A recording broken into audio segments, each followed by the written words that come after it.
Hi friends, welcome back to my channel. This is me Komali foods. Subscribe చేసుకోవచ్చు కదప్పా. Thumbnail చూసారు కదా. ఈరోజు నేను చేపలు ఎలా తినాలి అనేది చెప్తున్నాను. ముందుగా చేపలు ఎలా తినాలి అంటే చెప్పులు వేసుకొని తినాలి.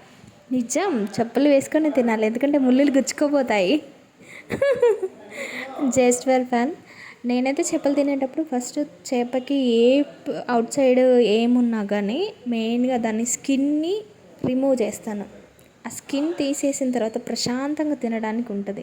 ఎందుకంటే స్కిన్కి ఏమన్నా ఉందనుకో నాకు అది నచ్చదు చూడడానికి. అదిగో చూడండి ఎలా ఉందో, అసలు తినాలనిపించదు. కానీ నేనైతే ఐస్ కోసం మాత్రం కంపల్సరీ ఫిష్ తింటాను. చాలా బాగుంటుంది. ఓకే, నెమ్మదిగా చిన్న చిన్న ముళ్ళులు కూడా ఉంటాయి. అదిగో చూస్తున్నారా, వీడియోలో చూపించినట్టుగా ఆ ముళ్ళులు కూడా తీసేసి తినాలి. లేదని ఫాస్ట్గా తినేసారనుకోండి గొంతులో ఇరుక్కపోతుంది. అప్పుడు చాలా ప్రాబ్లం అవుతుంది. దానికి కూడా ఇంకా సొల్యూషన్స్ ఉంటాయి, లైక్ బనానా అలా, అవి కూడా తినొచ్చు. నీట్గా తిన్నాక ఆఫ్టర్ ఈటింగ్ ఎలా ఉందో చూడండి, ప్లేట్ నీట్గా అలా తినేసేయాలి. మీరు కూడా ఎప్పుడైనా ట్రై చేస్తే కామెంట్ చేయండి.